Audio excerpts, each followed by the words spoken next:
मेरा नाम राकेश है। मैं लखनऊ का रहने वाला हूँ और ये कहानी मेरी जिंदगी की सबसे डरावनी घटना है। ये 2018 की बात है जब मैंने अपना नया घर खरीदा था। वो घर पुराना था और ब्रिटिश जमाने का था। लोग कहते थे कि वो घर में शाया है, लेकिन मैंने कभी भूत प्रेत पर यकीन नहीं किया। मैं एक सॉफ्टवेयर इंजीनियर हूँ, विज्ञान पर भरोसा करता हूँ। लेकिन उस घर में रहने के बाद मेरी सोच बदल गई। ये कहानी मैं आपको सुना रहा कि कभी कभी रियलिटी से ज्यादा डरावनी चीजें होती हैं, विज्ञान नहीं समझ सकता है। तो चलिए वीडियो को शुरू करते हैं। इस वीडियो में सभी बातें सच्चाई के साथ बताई जाएंगी, तो इसे ध्यान से सुने। मैं दिल्ली से लखनऊ शिफ्ट हो रहा था क्योंकि कंपनी ने मुझे प्रमोशन देकर यहां ब्रांच में भेजा था। किराए के घर में रहना नहीं चाहता था, सो सोचा अपना घर लूं। रियल एस्टेट एजेंट ने मुझे ये घर दिखाया। बड़ा सा बंगला, 4 कमरे, एक बड़ा हॉल और पीछे एक बगीचा। कीमत बहुत कम थी, मार्केट रेट से आधी।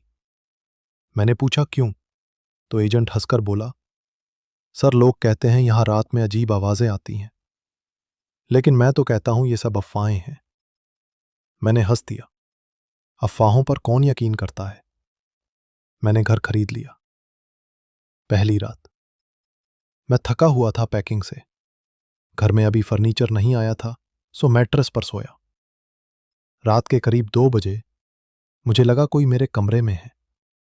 आंख खोली तो अंधेरा था, लेकिन एक कोने में सफेद साया सा कुछ हिला। मैंने सोचा हवा से पर्दा हिल रहा होगा, लेकिन पर्दा तो नहीं था। मैं उठा, लाइट जलाई, कुछ नहीं, हंसकर सो गया। सुबह उठा तो लगा जैसे कोई सपना था। दूसरा दिन मैं घर साफ करवा रहा था। मजदूरों ने बताया कि यह घर पहले एक ब्रिटिश ऑफिसर का था। नाम था कैप्टन जॉनसन। 1940 के आसपास उसकी पत्नी और बेटी की मौत हो गई थी। कैसे, किसी ने नहीं बताया। शाम को मैं अकेला था, किचन में चाय बना रहा था, तभी पीछे से एक औरत की रोने की आवाज आई, मेरी बच्ची, मेरी बच्ची। मैं मुड़ा, कुछ नहीं। दिल की धड़कन तेज हो गई। मैंने सोचा पड़ोस से आ रही होगी, लेकिन पड़ोस में कोई घर नहीं था, चारों तरफ जंगल। रात को सोते वक्त बेडरूम की दीवार पर एक छाया पड़ी, जैसे कोई औरत खड़ी हो। मैंने फोन की लाइट जलाई, छाया गायब, लेकिन मेरी नींद उड़ गई। तीसरा दिन मैंने फैसला किया कि घर में कैमरा लगवाऊं। ऑफिस से लौटा तो दरवाजा खुला था। मैंने तो लॉक किया था। अंदर गया, सब सामान बिखरा हुआ, लेकिन कुछ चोरी नहीं। पुलिस को फोन किया, लेकिन वो बोले, सर वो घर, वहां चोर नहीं आते। मैंने हंस दिया, लेकिन मन में डर बैठ गया। रात को कैमरा ऑन किया, सोया। सुबह वीडियो चेक किया। 3:15 AM पर कमरे में एक सफेद आकृति आई। वो बेड के पास खड़ी हो गई और झुककर मेरे चेहरे को देखने लगी। वीडियो में उसका चेहरा धुंधला था, लेकिन आंखें काली, खाली। मैं चीख पड़ा, ये रियल था, कोई ट्रिक नहीं। अब मैं डर गया था। मैंने लोकल लोगों से पूछा। एक बूढ़ा आदमी मिला, नाम था रामदीन। वो बोला, साहब वो घर में सांप है। कैप्टन जॉनसन की पत्नी एलिजाबेथ और बेटी लिली। जॉनसन ने उन्हें मार डाला था, जलन से। एलिजाबेथ को शक था कि जॉनसन की किसी भारतीय औरत से अफेयर है। एक रात गुस्से में जॉनसन ने दोनों को जहर दे दिया। लिली की लाश बगीचे में दफनाई। एलिजाबेथ की आत्मा अब भी रोती है।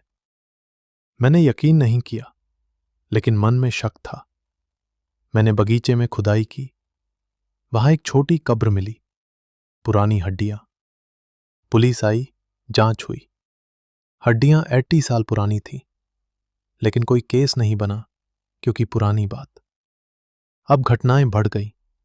रात को दरवाजे खुद खुलते बंद होते, किचन में बर्तन गिरते। एक रात मैं सो रहा था, तभी किसी ने मेरे गले पर हाथ रखा, ठंडा, बर्फ जैसा। मैं चीखा, आंख खोली, कोई नहीं, लेकिन गले पर निशान थे, जैसे उंगलियों के। मैंने पंडित बुलाया।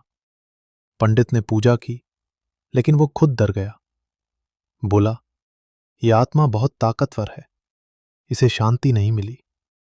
पूजा के दौरान मूर्ति गिर गई, हवा चली जैसे तूफान, पंडित भाग गया। मैंने फैसला किया कि घर छोड़ दूं, लेकिन उस रात सबसे डरावनी घटना हुई। मैं पैकिंग कर रहा था, तभी लाइट चली गई। अंधेरे में मैंने देखा एलिजाबेथ खड़ी थी। उसका चेहरा सला हुआ, आंखें बाहर निकली। वो बोली, मेरी बच्ची लौटा दो। उसकी आवाज गूंज रही थी।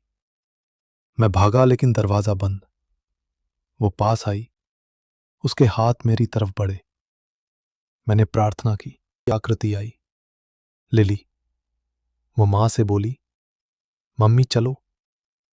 दोनों गायब हो गई।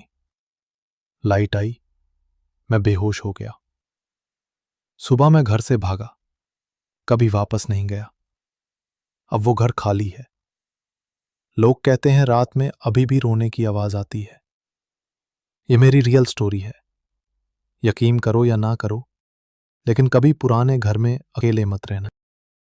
ऐसी ही रियल वीडियोस देखने के लिए हमारे चैनल को सब्सक्राइब करें और वीडियो को लाइक करें। तो वीडियो देखने के लिए धन्यवाद।